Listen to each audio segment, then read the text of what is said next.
নমস্কার বন্ধুরা, আজকের এই বিশেষ ভিডিওতে আমরা আলোচনা করব 2026 সালের চৈত্র পূর্ণিমা ও হনুমান জয়ন্তী কবে পালন করা হবে। এছাড়াও আজকের ভিডিও থেকে আপনি জানতে পারবেন পূর্ণিমা তিথি কখন শুরু ও কখন শেষ হবে, পুজোর সঠিক নিয়ম, উপবাসের নিয়ম এবং কিভাবে সঠিকভাবে হনুমানজির পুজো করবেন। এর সাথে জানবো এই পবিত্র দিনে কি খাবেন আর কি খাবেন না। তাহলে চলুন দেরি না করে শুরু করা যাক। প্রথমেই জেনে নেওয়া যাক কেন এই দিনটি এত গুরুত্বপূর্ণ। ধর্মীয় বিশ্বাস অনুযায়ী চৈত্র পূর্ণিমার বিশেষ গুরুত্ব রয়েছে।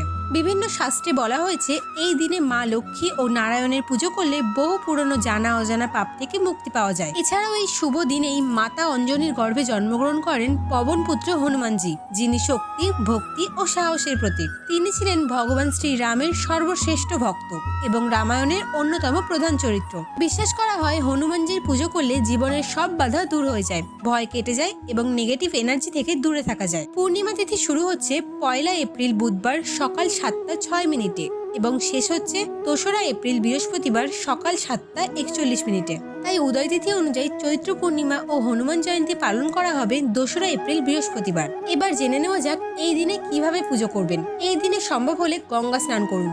যদি তা সম্ভব না হয় তাহলে বাড়িতেই গঙ্গা জল মিশিয়ে স্নান করে পরিষ্কার পোশাক পরুন।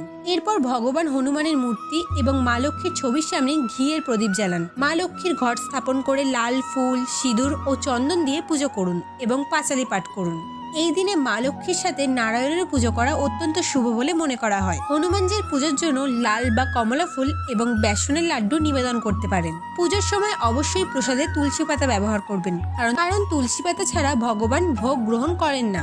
এই দিনে হনুমান চালিসা পাঠ করা অত্যন্ত ফলদায়ক। এছাড়াও শ্রী রাম নাম জপ করলে বিশেষ আশীর্বাদ লাভ হয়। যদি আপনি জীবনে কোনো সমস্যা, ভয় বা বাধার সম্মুখীন হন তাহলে এই দিনে হনুমানজির পুজো আপনার মানসিক শক্তি বৃদ্ধি করতে সাহায্য করে। বিশেষ করে ছাত্রছাত্রী বা যারা কেরিয়ার নিয়ে চিন্তিত তাদের জন্য এই পুজো খুবই উপকারী বলে মনে করা হয়। অনেক ভক্ত এই দিনে উপবাস বা ব্রত পালন করেন।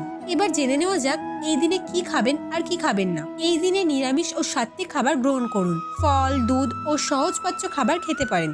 এই পবিত্র দিনে মাংস, মদ, রসুন, পেঁয়াজ এবং বাইরের খাবার সম্পূর্ণভাবে এড়িয়ে চলুন। এছাড়াও কারোর সাথে ঝগড়া করবেন না, খারাপ কথা বলবেন না এবং নেতিবাচক চিন্তা থেকে দূরে থাকুন। ভগবানের নাম জপ করুন।